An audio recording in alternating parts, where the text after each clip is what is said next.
bonjour à tous. Bonjour, merci à Karim Basbous de m'avoir proposé de dialoguer avec Camille. Merci à Camille aussi d'avoir accepté. Une conversation qui dure entre nous depuis longtemps, au fil des rencontres et des dialogues sur ces sujets qui nous intéressent tous les deux.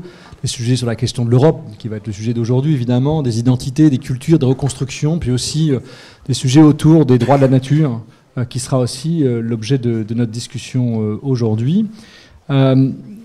On est un peu là, Camille, pour parler de ton travail, de ce que tu essayes de faire depuis la fin des années 2000. Toi qui t'es construit finalement pour construire l'idée d'une Europe mineure, justement le contraire d'une Europe puissance, mais plutôt une Europe qui accepterait ses propres faiblesses, ce que tu appelles une Europe benjaminienne. Tu nous expliqueras peut-être ce que tu veux dire par là. Notamment aussi une Europe des langues, une Europe de la traduction. Et c'est pour toi une conception très importante, parce que tu es un homme de langue au pluriel, de la parole, mais aussi d'un goût justement pour la confrontation de ces langues qui forgent pour toi le cœur du projet européen dans sa singularité et dans son intérêt. Et puis on a eu l'occasion d'en discuter notamment à Marseille il y a quelques années. Tu défends une identité rhizome, ou alors une Europe archipel, comme disait Glissant, cette idée qu'une Europe qui n'aurait pas une seule source, mais qui au contraire assumerait de s'abreuver à différentes sources, sans même vraiment bien savoir quelles sont ses origines, parce que peut-être que ces questions-là sont secondaires par rapport au destin commun. L'idée d'une Europe donc construite au rebours des hégémonismes, qu'ils soient coloniaux, nationalistes, impérialistes, qui était l'objet d'un livre que tu avais fait en 2009, Le être et le boulot, sur... non, pas le boulot, EAU, pas le travail, évidemment, qui avait été l'objet aussi de nombreuses interventions publiques que tu as pu faire sur ces questions-là. Et un travail que tu avais fait aussi avec l'Association des auteurs, je crois entre 2008 et 2016, c'est ça ? 18, pardon, avec des gens comme Andrei Kurkov, Hélène Sixou, Maren Hensel, Adam Twervel, Antonio Tabucchi ou Eri De Luca, ou encore Javier Cercas, Javier Maria, qui sont des écrivains espagnols.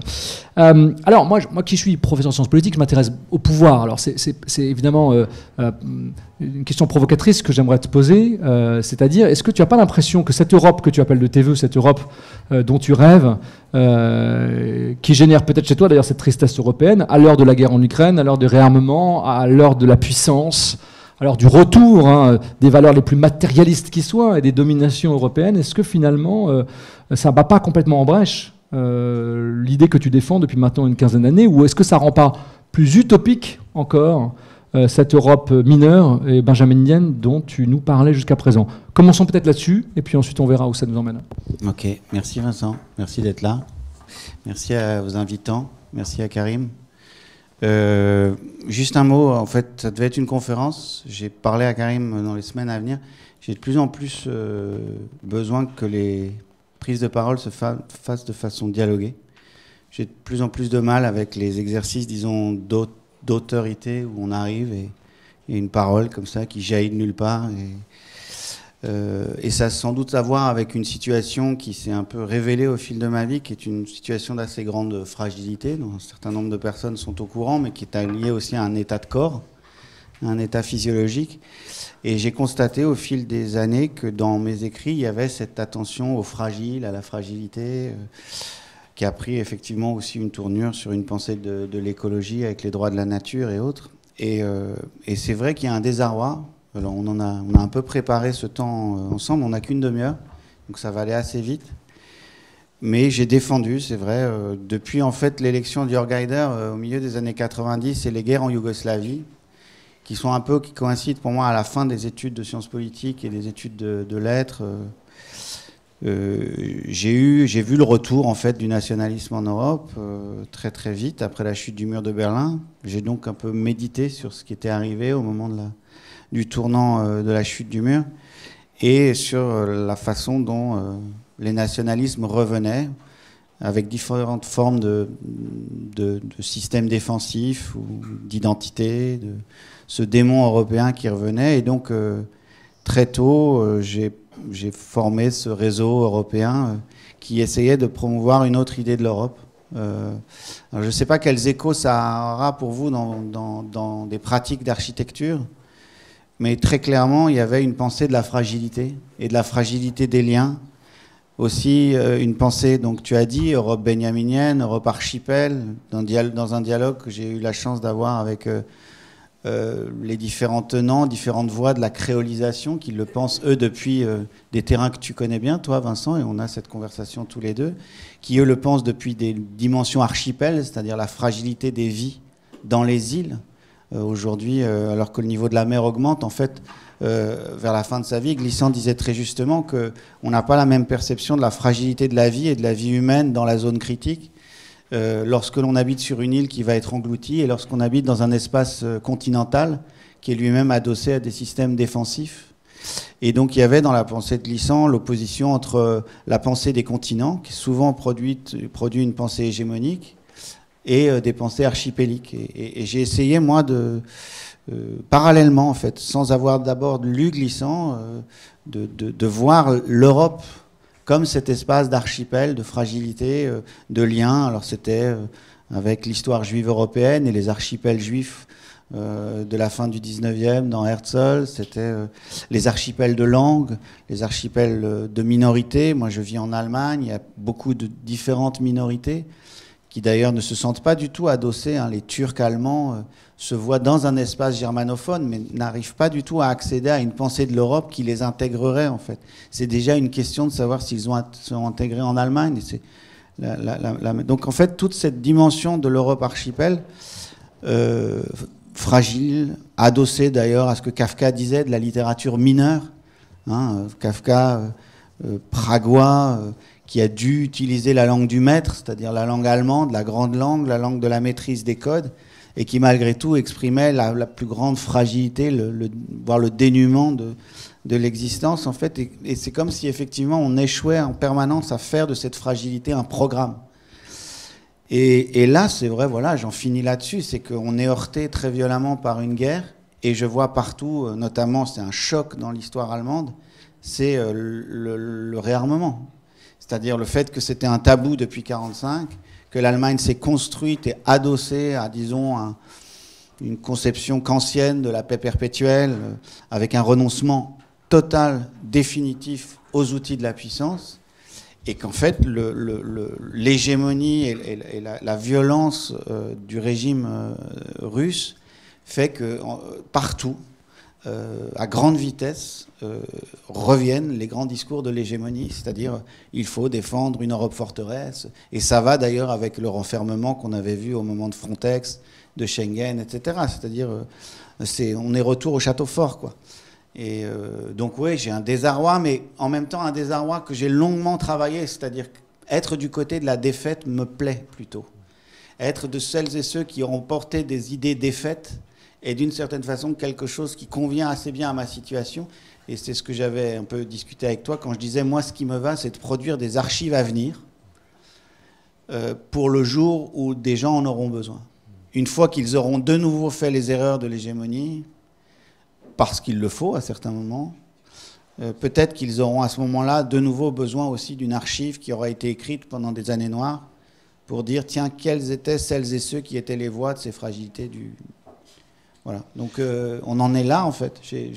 J'ai pas d'autre solution, parce que si on me demandait, oui, mais alors vous faites quoi face à l'assaut russe, je dirais, il faut armer l'Ukraine, comme tout le monde. Sauf que, et je l'ai dit d'ailleurs à des amis ukrainiens et dans des congrès d'écrivains, en fait, on a à certains moments de l'histoire d'autres recours que la puissance, mais s'il n'y a pas cette prudence de se dire, en fait, ce que nous voulons, c'est l'inverse de la puissance et du pouvoir, s'il n'y a pas au moins, en fait, cet ostinato qui demeure là, en fait, d'abord, tout ce à quoi j'aurais travaillé n'aurait aucun sens.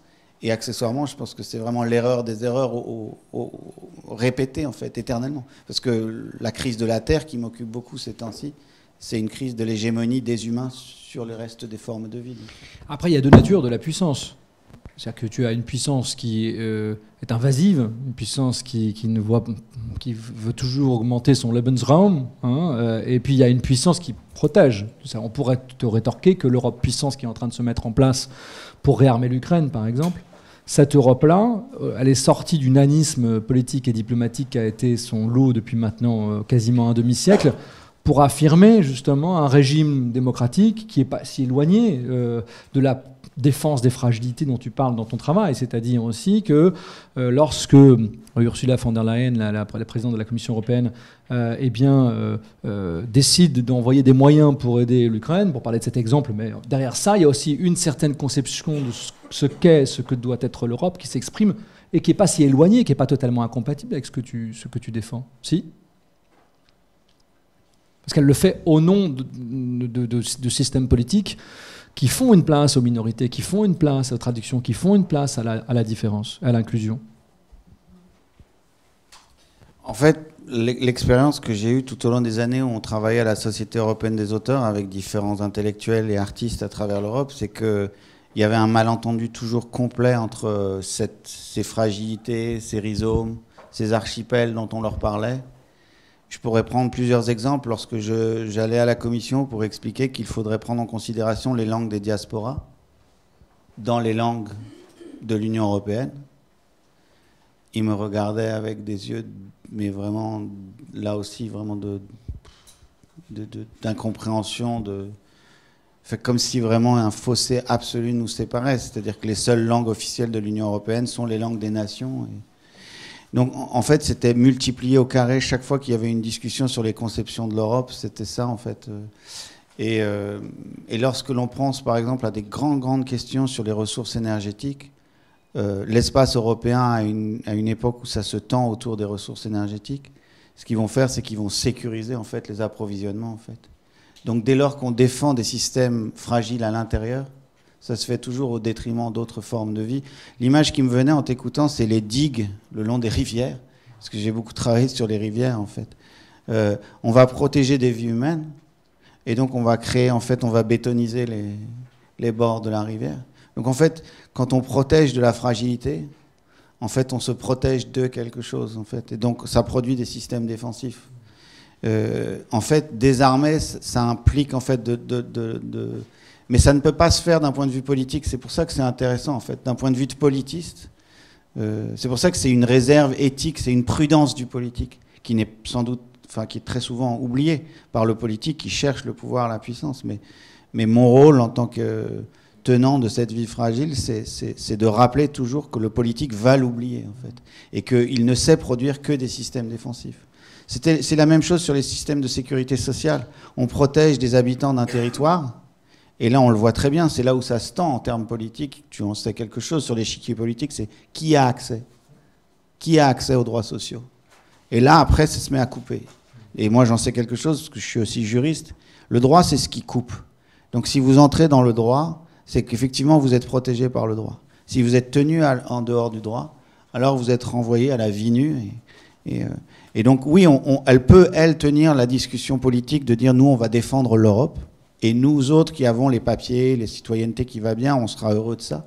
Mais en fait, il faut simplement jamais oublier que ce qu'elle porte là, c'est un système défensif qui va sécuriser des ressources énergétiques en Afrique ou autres, etc. Et ça vaut pour l'hégémonie et la puissance américaine, comme ça vaut pour l'hégémonie de différentes dictatures à travers le monde. Donc en fait, à chaque fois, le logiciel qui est réarmé, c'est un logiciel du contrôle de la puissance. Ça doit parler, parce que pour moi, en architecture, c'est devenu, avec les différentes discussions que j'ai avec différents praticiens d'architecture ou urbanistes, une vraie question, en fait. Est-ce qu'on continue à produire des systèmes défensifs ou est-ce qu'en fait, on arrive à trouver des espaces perméables qui permettent de cohabiter à un plus grand nombre, quoi. Et il se trouve que sur la Loire, par exemple, où j'ai beaucoup travaillé, le terrain, on y viendra. Mais aujourd'hui, on en vient à une totale... Mais en Hollande, c'est ça, en fait. On est en train de passer d'une logique où c'est la peur. Et en l'occurrence, ça peut être la peur de l'autre, mais ça peut être la peur de l'inondation. Ça peut être la peur de la sécheresse, mais en fait, où on met de la technique. Donc, on crée des appareillages techniques qui nous défendent, avec les intérêts qui vont être jugés privilégiés ou prioritaires. Et en fait, on est en train de passer de cette logique-là à une logique de non, il faut que l'eau, elle circule, et donc on intègre le risque. Et tout d'un coup, en fait, c'est un lâcher-prise, c'est-à-dire qu'on accepte de vivre avec des éléments qui peuvent...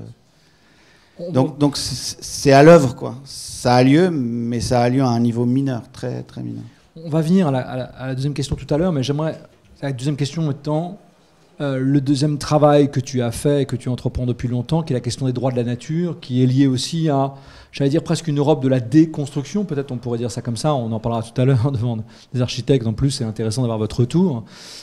Mais avant ça, j'aimerais qu'on parle un peu justement de la question de l'utopie, parce que c'est souvent quelque chose qu'on te dit, vous êtes un utopiste, vous imaginez des avenirs, une autre histoire de l'avenir possible, et c'est intéressant parce que moi qui connais un peu ton travail, il y a une double utopie, parce que tu t'es intéressé dans Herzl. Je rappelle, Herzl, c'est un roman graphique sur la vie de Theodor Herzl, mais derrière ça, sur cette utopie, pas cette utopie, mais en tout cas sur cette histoire qui a disparu, engloutie, qui est celle des Juifs d'Europe centrale, avant la Seconde Guerre mondiale, évidemment, et donc cette espèce de société des mondes juifs qui ont été engloutis par l'Holocauste, et qui ont mené évidemment à tout à fait autre chose, qui ont disparu. Donc ce qui t'intéresse, c'est de dire qu'est-ce qui se serait passé si ces mondes n'étaient pas arrivés, et en même temps tu t'intéresses aussi, tu te projettes dans l'avenir, qu'est-ce qui se passerait si.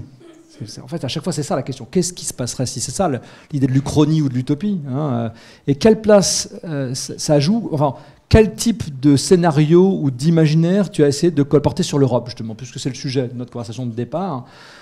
Quel type de questions tu t'es posé en te disant qu'est-ce qui se passerait si quoi en plan européen? Qu'est-ce qui se passerait si on déconstruisait la puissance européenne? Parce que non, il y a eu des vrais travaux narratifs. Donc aujourd'hui, on parle beaucoup avec Christian Salmon, c'était le motif du storytelling, des narrations de futur. En fait, moi, je suis pas un riquerien de tendance macroniste.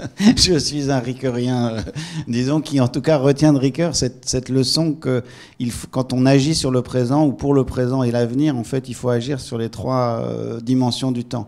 Si donc les trois dimensions du temps, qui est agir sur le passé, c'est ce que disait Ricoeur, c'est revenir au récit inaccompli du passé. C'est-à-dire, en fait, si je relis la tradition et je dis, en fait, quelle histoire de l'Europe j'écris au nom de quel passé?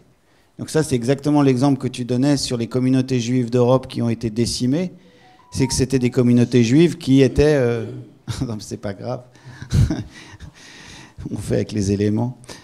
Non, mais de la même manière, je vais me dire, tiens, quelle histoire de l'Europe à venir j'ai écrit au nom de la présence ottomane qui a été dans les Balkans? Quelle histoire de l'Europe je vais écrire au nom de la présence arabe dans la péninsule de Al-Andalus, en fait?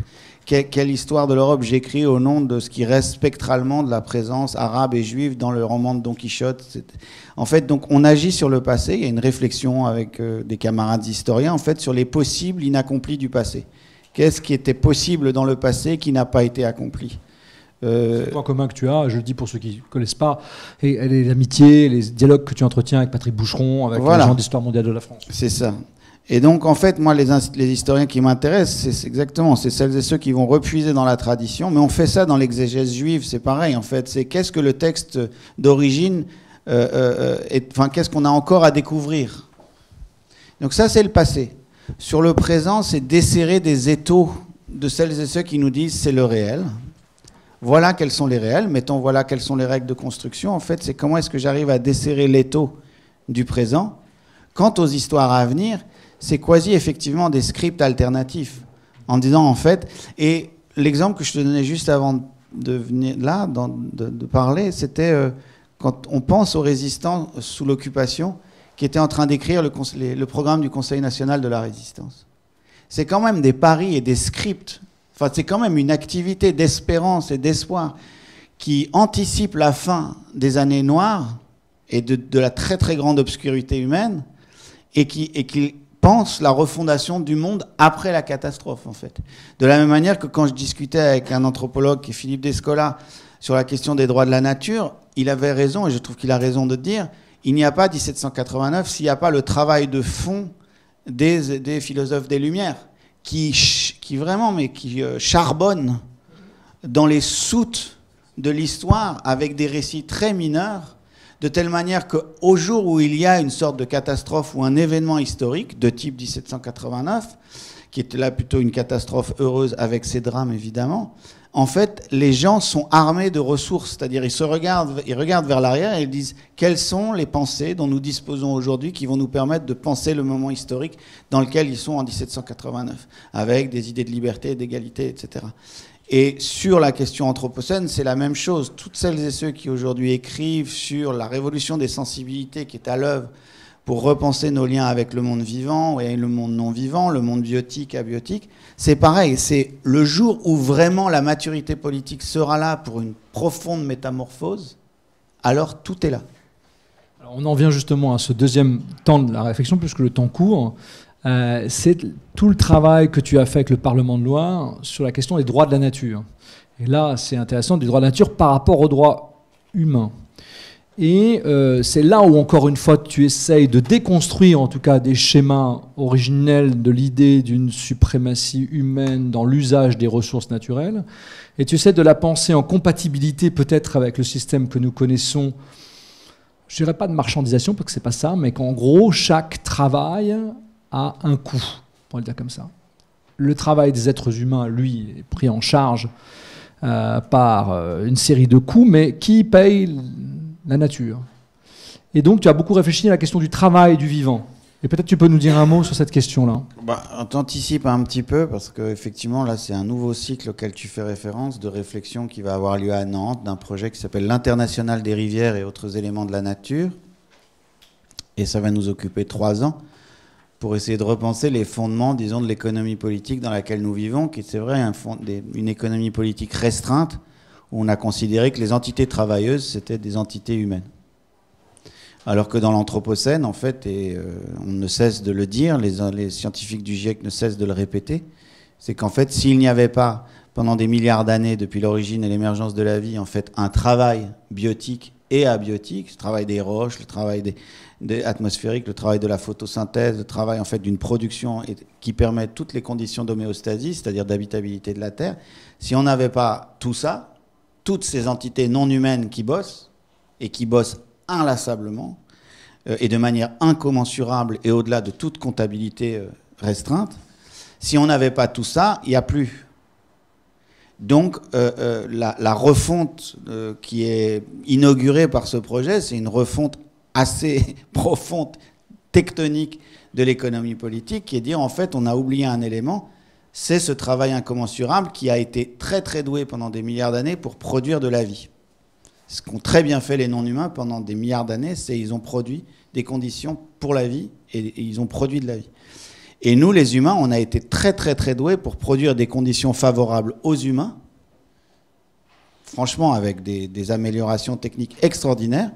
Mais là, le moment de crise où on est, c'est qu'on se rend compte qu'en fait, on a aussi été extrêmement doués pour absolument détruire toute la thermodynamique qui a permis l'émergence de la vie et son maintien, son équilibre dans les générations futures. Ça, c'est le programme qui démarre. Le programme Parlement de Loire était vraiment sur ces questions de droit, qui en fait, c'est un changement tectonique qui est à l'œuvre depuis le début du XXe siècle, du XXIe siècle. Et ce changement tectonique, il dit quoi? Il dit en somme, la pyramide ontologique dans laquelle nous avons vécu, les modernes, c'est une pyramide ontologique qui découle assez généralement du motif de Noé, c'est-à-dire nous sommes au sommet de la hiérarchie des vivants, et après ça décline en êtres. Nous sommes des bergers, nous sommes des bergers. Et donc découle de cette pyramide un principe de responsabilité. Et tout le droit de l'environnement est comme ça. Nous avons la responsabilité du vivant. De ce cadre-là, on a un problème en fait, parce que s'il y a un principe de responsabilité, ça veut dire que nous sommes des bio-ingénieurs. Ça veut dire qu'on va continuer en fait à produire de l'ingénierie. Alors que ce qu'on vient de dire, c'est que s'il y a bien une espèce qui a été un très mauvais bio-ingénieur, c'est l'espèce humaine. Et donc, en fait, il faut trouver une... Alors, donc, ce qui est beau dans les ressources dont nous disposons, c'est que d'autres cultures humaines qui ont été beaucoup moins destructeurs ou destructrices de vie, comme les hachoirs d'Amazonie qui a étudié Descola, ou les populations indigènes qu'étudie Nastasia Martin, c'est qu'on voit qu'ils ont un autre rapport à ce qu'ils ne vont pas appeler nature. Et en fait, eux, différentes populations indigènes en Océanie, en Amérique latine, se sont mis à se dire, bon bah, puisque vous les modernes, vous ne nous laissez pas le choix, nous allons hybrider votre droit. Nous allons hybrider votre droit parce que vous êtes venus sur nos terres, vous nous avez imposé votre droit moderne, et donc désormais nous n'avons plus d'autre choix que d'hybrider votre droit de nos conceptions. Et donc c'est là où on en arrive à la législation néo-zélandaise qui donne le statut de sujet de droit à une rivière, ou à une jurisprudence en Colombie qui donne les droits à une rivière et le statut de personnalité légale à l'atrato. Et je multiplierai les exemples jusqu'à une décision récente du Parlement espagnol, au cœur de la modernité juridique européenne, qui va donner le statut de sujet de droit à une zone humide qui est Mar Menor, où on observe le phénomène du poisson mort. Et donc, on a en fait sous les yeux une révolution à l'œuvre que j'appelle donc le soulèvement légal de la Terre, qui est en écho au soulèvement de la Terre, où on voit progressivement une explosion de l'ontologie des modernes avec une ontologie juridique nouvelle où désormais notre jeu social humain sera plus seulement entre des États, des entreprises, des associations et des citoyennes et des citoyens, mais j'ajoute à ce théâtre, ce petit théâtre restreint, ce que j'appelle des vastes personnalités, c'est-à-dire des entités autres qu'humaines de type lac, rivière, forêt, et jusqu'à des espèces animales ou végétales, voire même on pourrait imaginer donner des droits à des processus naturels de type cycle de l'eau. Si bien qu'on a progressivement à l'horizon un théâtre, donc nos tribunaux, si on était un architecte des tribunaux à venir, en fait le tribunal explose en fait. C'est-à-dire que la forêt rentre dans le tribunal, la rivière rentre dans le tribunal. Pour l'instant elle rentrait via des associations, là elle rentrera en son nom. Et on disait auparavant, mais c'est la première objection qu'on fait toujours, mais c'est impossible, on ne peut pas faire d'êtres vivants qui ne seraient non humains, ou de forêt, ou de lac, ou de rivière, des êtres juridiques. Et donc la réponse, j'anticipe un peu, parce que ça t'aide aussi à avancer un peu, la réponse que vous faites au Parlement noir, c'est de dire, mais à partir du moment où on a des entreprises qui sont des personnalités morales, qui elles sont des êtres non vivants, on a déjà introduit finalement cette idée, cette possibilité dans le droit. On peut donner, conférer à une entité vivante non humaine des droits et une personnalité morale. C'est possible. Et dans l'absolu, on pourrait même imaginer que ces forêts, ces lacs, ces rivières, demain, emploient à travers des fondations toute une série de personnels qui seront peut-être vos enfants ou vos petits-enfants et qui viseraient à défendre ces droits. Mais la question que je voudrais te poser, et je te tendre cette perche, je connais déjà la réponse. Créer une école nationale d'administration des sujets non humains. Évidemment. La question, c'est comment se rémunèrent tous ces gens qui travaillent pour la rivière, comment ces sujets de droit ensuite, parce que l'idée des sujets de droit comme les entreprises, par exemple, c'était qu'elles pouvaient ensuite engranger des profits ou en tout cas des revenus pour assurer leur défense ou leur promotion. Là, comment est-ce que tu résous cette question ? Je crois qu'il nous reste très très peu de temps, donc c'est Il vraiment... paraît qu'on a un peu de rab. Ah d'accord. Pas tant. Hein. Non, il faut que ça s'arrête, on est à une demi-heure là, c'est ça ? D'accord, oui, pas de problème.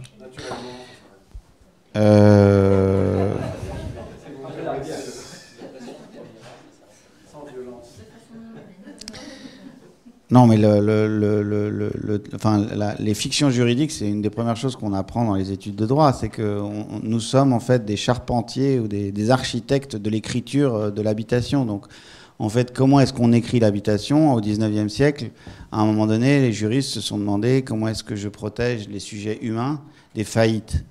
Et ils se sont dit, il va falloir couper le patrimoine en deux, c'est-à-dire qu'il y aura le patrimoine de la personne morale, c'est là où on a fait jaillir ce concept de personne morale, ou de legal person en anglais, et pour que si l'entreprise fait faillite, la famille, les enfants, etc., ne soient pas entraînés et soient protégés. Et en fait, on a créé donc c'est vraiment le golem.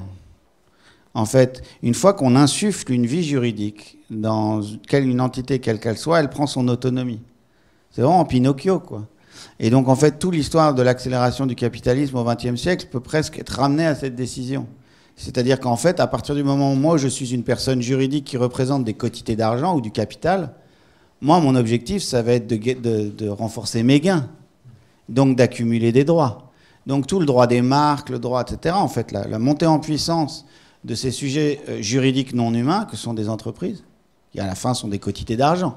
L'argent n'est pas spécialement rapporté à la chair et à la vie des humains. Après, ça rentre dans la vie des humains, ça construit le réel, mais c'est pas notre vie physiologique et biologique, a priori, n'en dépend pas.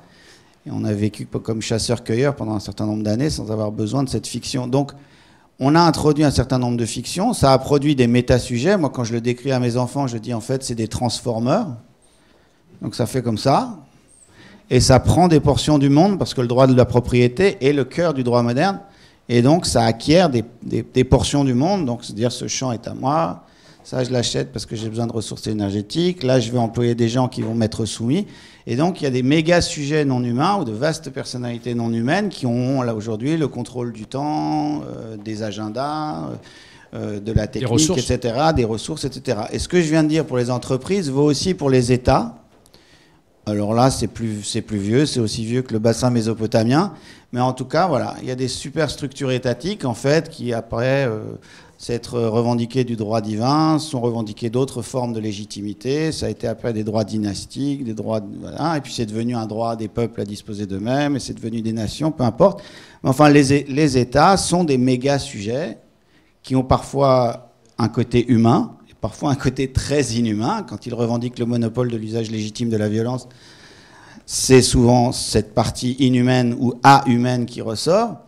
Et ils ont leurs intérêts propres. Et le monde à venir qui se dessine si nous accomplissons ce tournant des droits de la nature, c'est qu'il y aura des vastes personnalités, forêts, rivières, qui seront en mesure, au moins, de faire exister dans la scène du jeu social ce qui existe à l'échelle de la Terre de fait lorsqu'il y a des méga-feux ou des sécheresses ou autres, c'est-à-dire une manifestation sociale d'entités naturelles qui sont d'une certaine façon, si je l'interprète avec une sensibilité animiste, en colère et qui ne supportent plus la manière dont elles sont traitées et qui ne supportent plus leurs conditions de travail et qui finissent par se manifester à nous dans une boucle de rétroaction. Si elle n'était pas tragique, je dirais qu'elle est ironique. Et notre question, c'est celle-ci, c'est de savoir si nous arrivons à produire ou à réécrire le mode d'habitation humaine du monde en tenant compte de ce théâtre modifié, où les éléments de la nature s'expriment. Et donc ça, c'était le cœur du projet Parlement de Loire. Voilà. Voilà un petit peu un chemin très vite dressé, pardonnez-moi, trop vite, en une demi-heure. L'exercice n'est pas évident, ouais. Et ça, c'est assez vertigineux. Et bon, le livre sur le vertige parle un peu d'autres choses, mais voilà. On a un peu déplacé le sujet de là.